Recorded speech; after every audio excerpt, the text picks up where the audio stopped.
You are listening to the Voice of Florida Architecture. I'm your host, Rhonda Hammond, AIA. AIA Florida is proud to host its annual convention and trade show at the beautiful Gaylord Palms Resort in Orlando, Florida.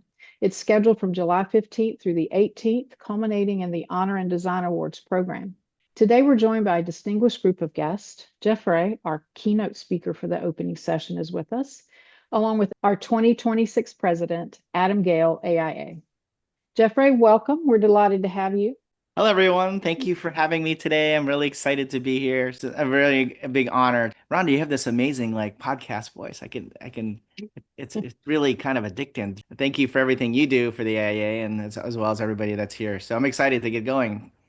Thank you so much. And Adam, welcome back. Are you Thank you. Yeah, excited for the convention? absolutely. I know it's always a pleasure to be on the podcast, and I feel like we've been building momentum for the convention, and it seemed like it's so far out, and now we look at the calendar and we feel like it's almost here. So yes, incredibly excited. All the I's are being dotted, T's are being crossed, and we're right in the home stretch now. So really looking forward to it. So, JEFRÖ, to begin, you are widely recognized for your work as a public artist, yet your foundation in architecture has clearly shaped your trajectory.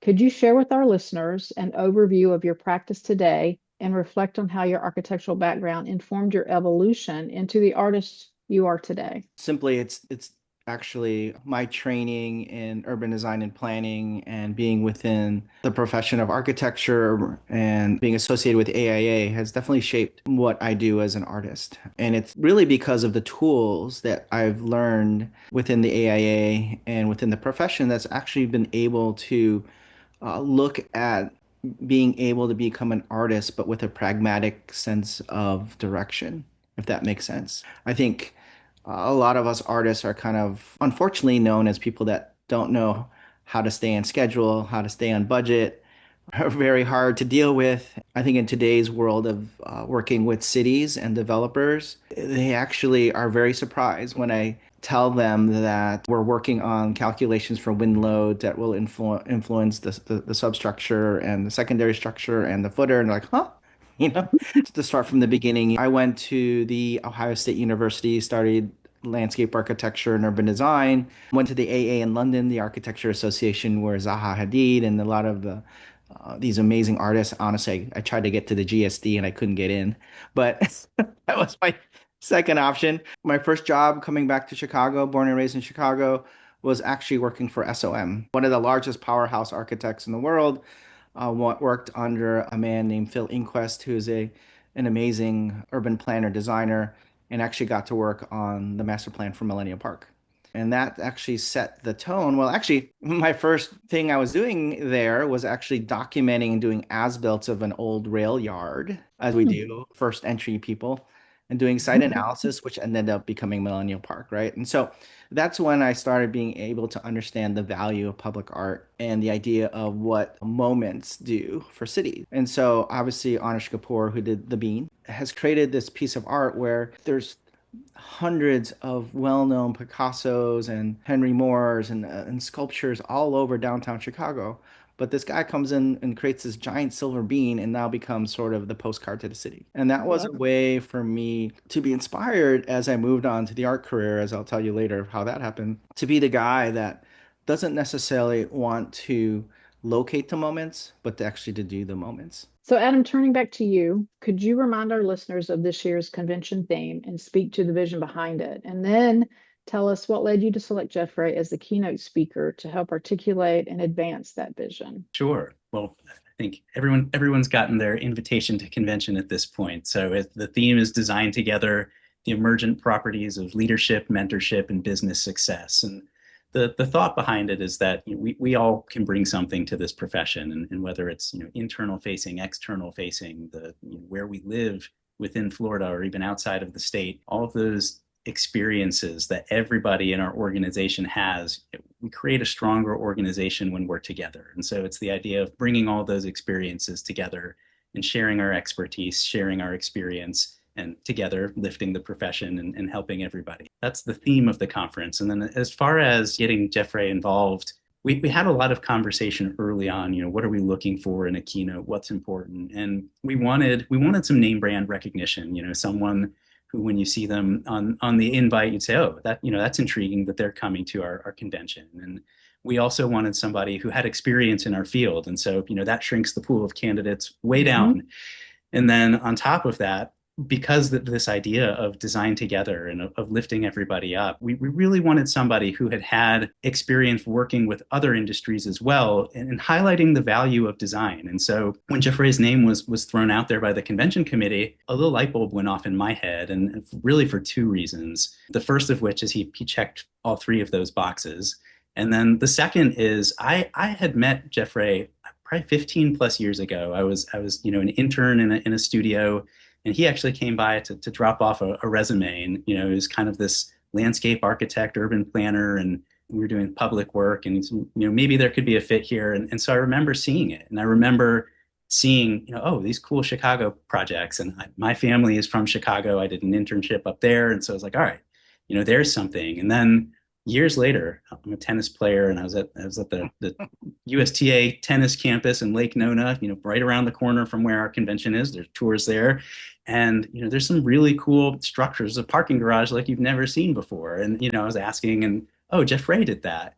And so there's been this very small kind of tenuous thread throughout my career that has linked me to him. And so when his name came up, I was like, all right, this is meaningful, and this is something that can really gain a lot from this person being at our convention. And it's somebody that I personally have a very small history with, but a history with. And so that's I think how we started really talking about getting him involved. And then we had a really great conversation with him when we reached out. And just I think this idea of, are you checking the boxes of all of these things?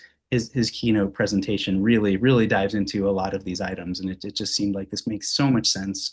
There's going to be so much value that can be brought to our convention. And so it's kind of a no-brainer at that point. I thought you were going to say because we played tennis together. I was like, I was just going to ask, yeah, who won, or how did that match up? Yeah, I've been in Orlando for about maybe 15, 20 years or more, and I've it's interesting because even though I'm a landscape architect and urban designer, I actually came to Orlando to work for a firm called Gliding Jackson. After working for a firm called EDSA back in South Florida, and Gliding Jackson was very intricate with working with a lot of the architects in town and in Florida. We'd always be on the RFP or be a consultant to someone, and I would be always the guy as part of that. And so in some ways, AIA has always gave me a portfolio or career.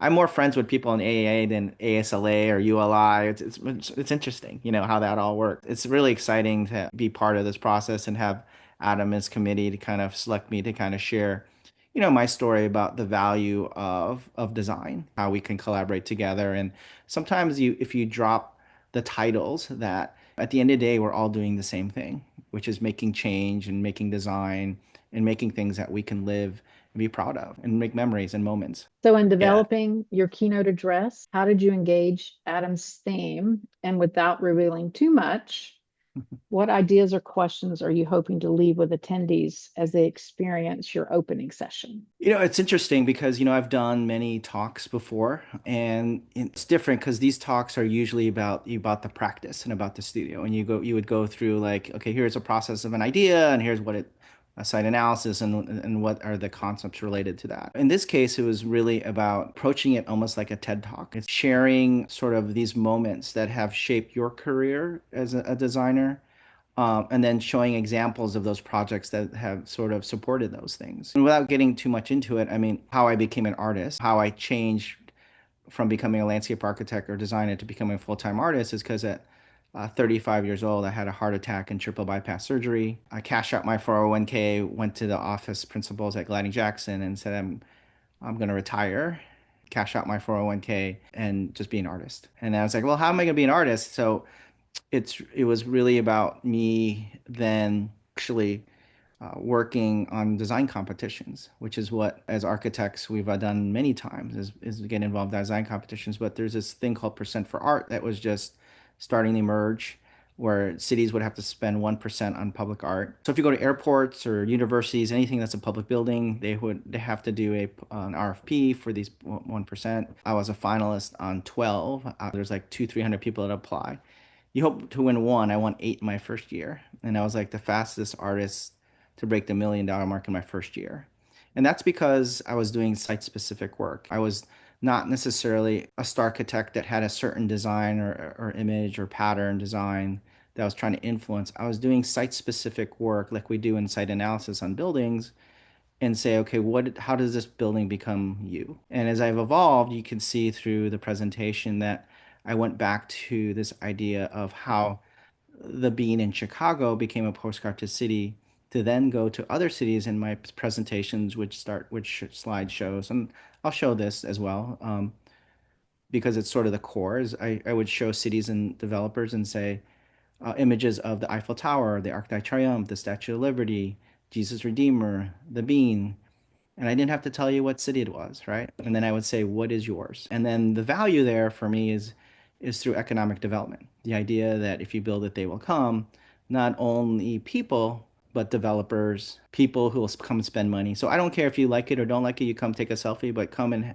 have a coffee, have lunch, have dinner, go shopping. And then at the end of the day, you'll see in the presentation how the real estate value, just like things around the Eiffel Tower, all increase and through this value of public art, right? And so people don't bring me on to decorate, they bring me on because they see value. That's one of the things that you'll see in the presentation is that the value of public art and then how we integrate with architects and this idea of collaboration. And so it's really important to get them involved, architects and the AA involved early on because we don't necessarily want to be the plop art guys. We want to be able to integrate art into things. And that's why, for example, when Adam mentioned the parking garages, you'll see how I got away with certain things where a lot of these things I incorporated were in the design code, but I called it art. Sometimes I got some of the architects upset because they're like, well, how come we come in and do all these crazy things, but then this guy come with an artist name comes in, he can do whatever he wants.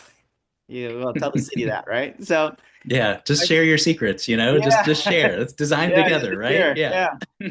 So there's secrets like that, but then also the other thing I want to do is let people in the AA community that they're there more than just design buildings, that they are there to design lifestyle. Being in Chicago, and a colleague of mine, his name was Virgil Abloh. I don't know if you know heard that name yet. He studied at the University of Chicago. He essentially got his break in fashion, where he started this brand called Off-White. And then next thing you know, he became the lead designer for Louis Vuitton. So can you imagine going to architecture school and thinking of that one day you'd be the lead designer for a fashion house? Probably not.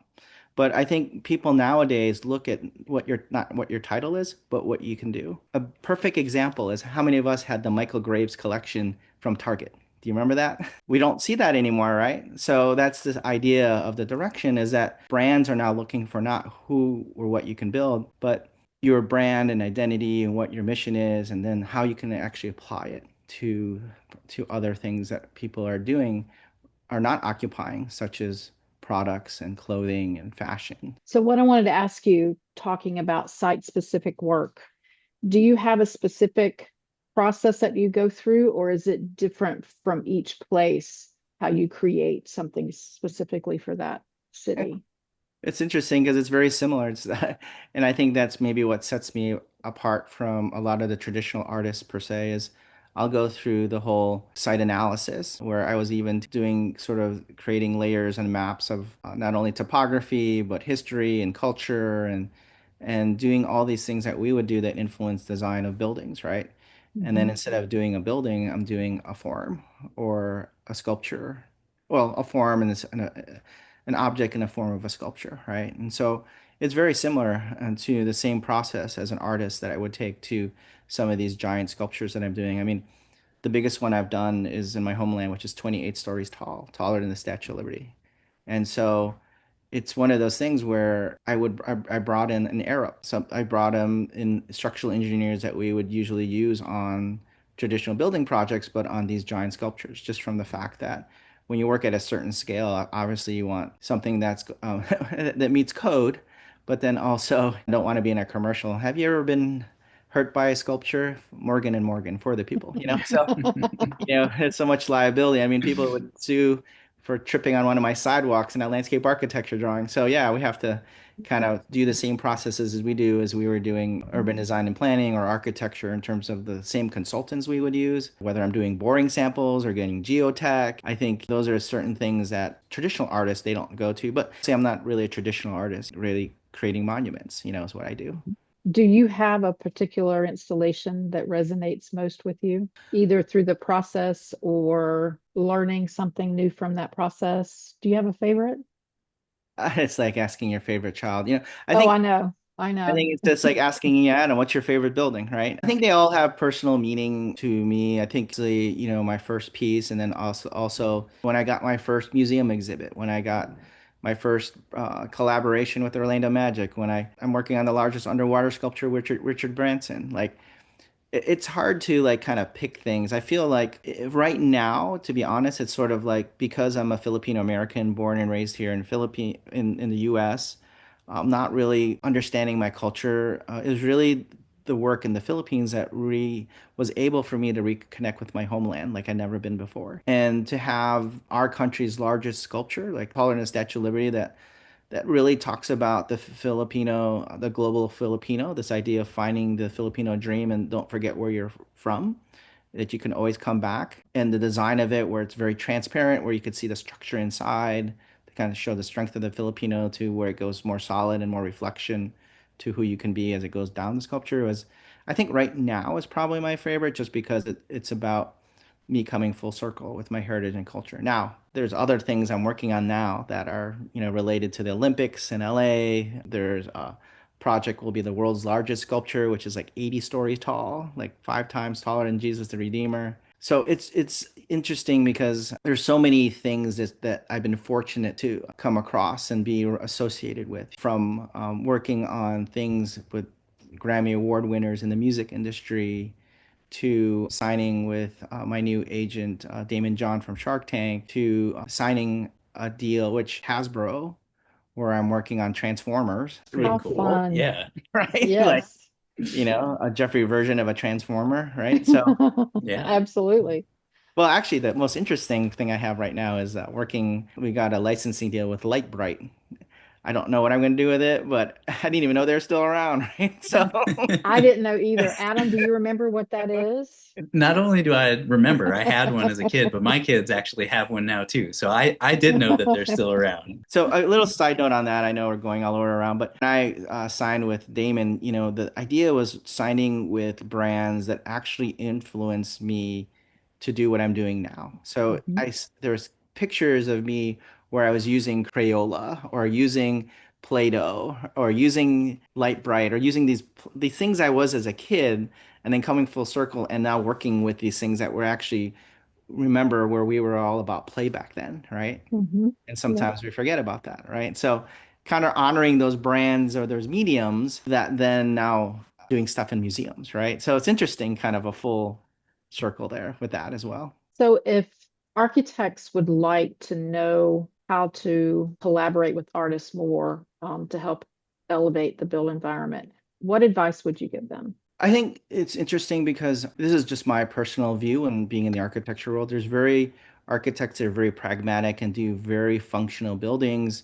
And then exterior is more essentially based on design code and whatever the local vernacular is, right? There's other architects that love to kind of be the jewel in the city or the jewel in the box where that piece becomes like not in the standard architectural design guideline. For me, like working with an artist, for me brings life and culture and soul inside buildings that maybe not necessarily we're all trained to do. It's kind of like hiring an interior designer to do FF&E when you come in and do furniture. Mhm, Sometimes we'll be brought in as sort of as an art curator. I'll probably do that one piece that helps brand the building, and then we'll come in and help kind of outfit a series of works of art inside the building. For example, I'm working on a project with Advent Health, a big hospital system where, working with the interior designer, they gave me a certain budget, and I said, within this budget, curate a series of works by other well-known established artists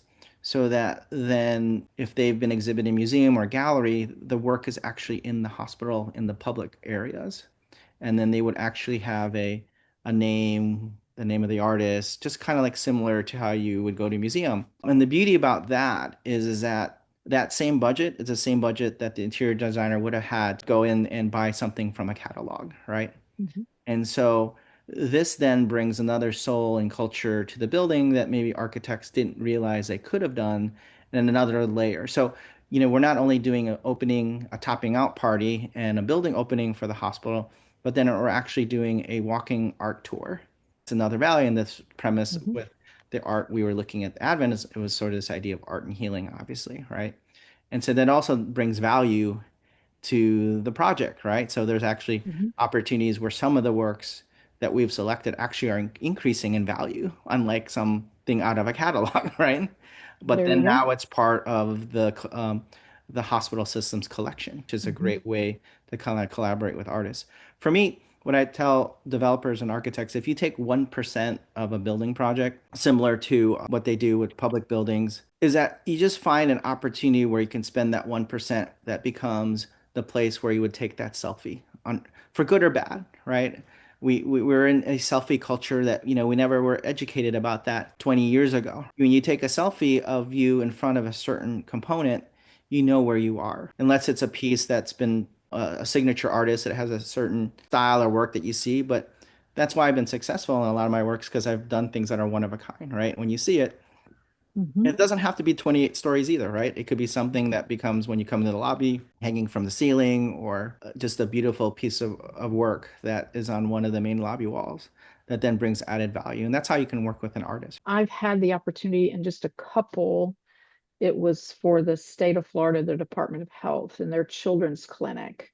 They had a budget to do some artwork, and I wanted it to be very tactile. Yeah. And we did an art. It was very enlightening, and I enjoyed the experience very much. And you can still go to the clinic today and see. It's very nice. Yeah, I mean, Very other nice. like there's a lot of opportunities at FF&E, like whether it's like a column on the wall, right, that is Hmm. already used by some vendor that you use before, take that budget and say, hey, we can bring a tile artist to come and do that, right? It's just very Hmm. simple things that I Yeah. don't think just a little bit of time to figure out that, but it brings such more added value and culture and soul to that building. So, in addition to our kickoff keynote speaker, you're also going to be leading a tour during our convention. So, tell us about that experience and what participants can anticipate. Well, I would say that Lake Nona, which is located in Orlando, Florida, who have never been to, it's right by the airport. They're probably one of the largest, over 9,000 acres as a land developer here in Central Florida. They've been very successful in bringing landing corporate businesses and headquarters here, such as the USTA, a lot of the biomed centers, the UCF Medical School, KPMG headquarters. There's just so many opportunities there. And what that has done is that they wanted to build a real city that's based on art and culture. And I will share with the story of how they integrate art. I won't tell you right now, but how they integrate art within their buildings, how they actually make tenants integrate art within their buildings, which is a different strategy or structure that people don't Hmm. think of. When you have dinner, that you're actually paying towards certain things of the art and culture, which it's we call it a art assessment fee. And it's a tour of a lot of the work that I've done here at Lake Nona in Central Florida. I actually credit Tavistock, who's the developer, for really launching and giving me the opportunity. How we took things within the budget of the precast for certain parking garages and then use that as an add equal exchange with the GC to then come up with some of the pieces that I did, right? And so Hmm. that's not really a mindset what a traditional artist would know, and that's something that someone like in our field would know what an added value or equal exchange would be for that, Absolutely. more than just VE, right? So you know Exactly. and so there'll So be I, a tour of walking the Lake Nona Gardens over at the Wave Hotel, and then kind of touring some of the projects, also sharing you who the architects were and who did the master plan and so on. So it'll be a really good experience for people to understand how the idea of art and architecture and sculpture is very integral to the design and planning of this community called Lake Nona. so I understand you have a special bond with the city of Orlando and you're based there. But I also understand that your first solo museum show Points of Connection debuted at the Orlando Museum of Art. And I understand it was a huge success.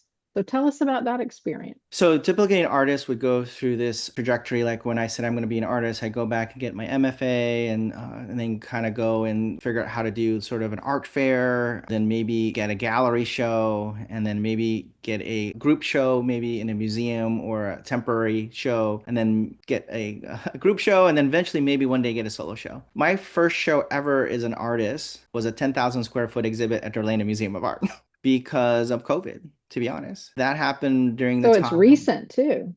Yeah, I mean, so it happened Yeah. in time where, certain cities were open, certain cities were not open, certain museums were open, and certain weren't. And so what happens is shows are curated years in advance. And when certain museums were open and certain museums were not open, the schedules of how people's work, where they would do a 6 month show or 3 month show, they're all like, hey, my work would be in this museum for 3 months and then go to this other museum for 3 months. So what happens if someone are open and not open, it created a gap. And so I was given an opportunity to have a sort of a show maybe on one small gallery in the Orlando Museum of Art.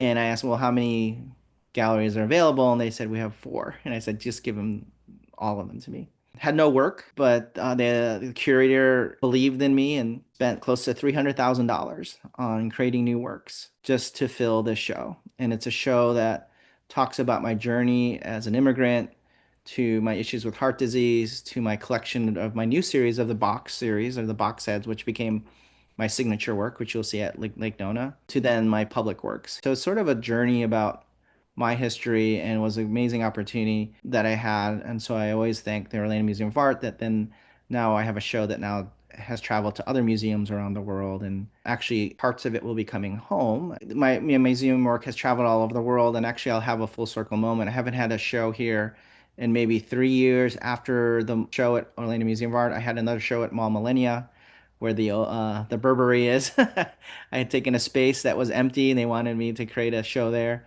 But I'll have a full circle moment where I'll be coming back again and been asked by City of Orlando to have another solo show at the City Hall Gallery. And so that will be called Points of Connection, Points of Origin in Philippines, and this will be Points of Impact, which actually would be kind of like a mini retrospective of all my work in Central Florida and in Florida. She'll be on exhibit there. As I have four 40-foot sculptures coming in downtown Orlando. Three of them will be installed by that date in November. And then we'll be unveiling the one I'm doing for Lake Eola. Actually, will be in the rotunda of City Hall, and Mayor Dyer will be there, obviously. And also invite my friends at AIA as well to that. So it'll be a great opportunity to kind of come back here in Orlando, kind of share my work with everyone here who has essentially kind of what I call launched my career. Beyond the convention, what would you recommend attendees explore to gain a deeper appreciation of the city's cultural and artistic landscape? We should be and considered the most creative city in the world. Because if you think about it, after Las Vegas, we are the second most, I think they go back and forth, most visited city in the world. And obviously it's because of the theme parks with Disney and Universal and SeaWorld, etc., which people come here to look and be immersed into creativity. So why isn't Orlando the most creative city in the world? And so obviously there's other parts outside of the theme parks here that express that. And so outside of the convention, obviously Lake Nona, but there's places in Winter Park. There's downtown Lake Eola, where they have the sea art is there as well. Obviously the Orlando Museum of Art, and a lot of the cultural amenities that you can see sprinkled with throughout that kind of make Orlando more than just theme parks. Like it's interesting because a lot of us who live here in Orlando probably 20 years ago or 30 years ago, like I don't know if I'd ever live there. You only come here to as a kid to go to the theme parks, and then you're like, oh, you live there? It's like, but it just happens, right? When you shared on your Instagram account that you were scheduled to be the keynote, you stated, I never imagined I'd one day open the very conference I once sat in as a student. Back then, I was in the audience at AIA looking up to the leaders shaping our built environment. Today, I return as the opening keynote speaker. American Institute of Architects, a true full circle moment. What was that moment like? It's exactly what you stated. I think, in general, you as an intern come in and your job is to do CAD or build models or do the things that you're supposed to do, is really try to get acclimated into an environment and be inspired by leaders that a year ago you were studying in school of all these architects, right? And so coming to AIA and watching people like talks from like Frank Gehry and Zaha and all these amazing architects to then be there like, wow, like I never thought I'd be up there at all, to be honest. You just think about that. And to when I got the phone call, I was really excited because I really believe in the AIA as a profession to do more than just buildings. Perfect example, I said Michael Graves, but Frank Gehry has a collection at Louis Vuitton. Philippe Starck, who's an industrial designer, is also now doing buildings. So Mhm. it's this idea that sometimes labels help us, but sometimes they hurt us because they put us in a box of what you can and can't do, right? Can't do. Yeah. And so I think for me, the lesson here is coming with this full circle is inspire this next generation that you can expand beyond the box that you've been trained in if you only ask. Who would ever thought that I would be working on a 10-story sculpture underwater or a 28-story sculpture building or a 20-story sculpture or 80-story sculpture or even a parking garage as a landscape architect, urban designer, right? But it's because I Exactly. asked. Or even now working on a transformer. So I think it's exciting because if you apply your knowledge and just be able to kind of be inspired by not only the keynote people that speak at AI conferences, but the speakers in general, right? We all Mhm. have a story, we all have a purpose. And how can you take pieces all of that and make it about you? You can be inspired by everybody else, but everyone within us creatives has an ability to kind of share our own individual purpose and what imprint we want to leave here on this place we call Earth. Designing together. See, the one of the things is that I learned is I know what I know and I know what I don't know. And I think that that's the thing is that for me, I could say I want to be a generalist and try to do it all, but no, I just be like, hey, this is what I really inspired to do, and I'll bring all the other experts in. And my last slide, which I usually show in my presentation, is like a slide of the Avengers. Like there's a day when I'm Tony Stark, but there's a day when I'm like the Hulk, right? But you have to bring in all those other people to serve a role that create this team, and that's what design collaborative is. I did dress as Tony Stark for Halloween one year, so There you go. maybe on certain days, yeah. But Yeah. like you said, I mean, it changes day to day for sure, and project by project, and yeah, some roles you need to take the lead, and others you fall back and let others lead. So I think it was very well said, and just we're all here to bring our own skill sets and expertise, but we need to rely on each other to work together as well. So, Jeffrey, thank you for sharing your insights with us. We're truly looking forward to your keynote and your contributions to the convention through the tours. Appreciate it once again. I think I'm really excited about it. The fact that it's here in our backyard to kind of bring people from all over the state to share the kind of things that we're not only doing here in Orlando, but the talent that we have here that are actually impacting places outside of the Orlando and worldwide, right? And one of the things that when I started raising the bar of my brand, I guess I have to keep thinking I'm a brand, was saying getting pulled to go to Miami or to New York or LA. And I had a great conversation with this artist named Donna Dallas, a local artist. We had dinner at downtown and said, well, why are you leaving?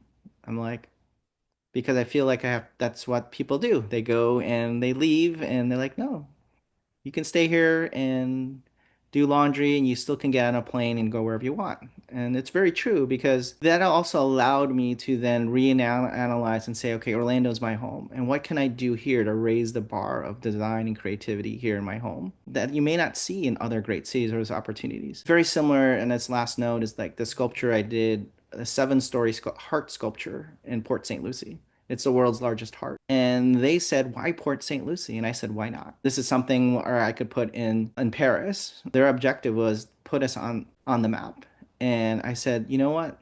People in these very rural, very homes where they're raised in a way that talks about good traditions and family values and this idea that go and you learn from elsewhere, but you got to come back to the family, raise your family here, and learn what you learn elsewhere back home is where the heart is, right? And this idea that why not here? Thank you for coming.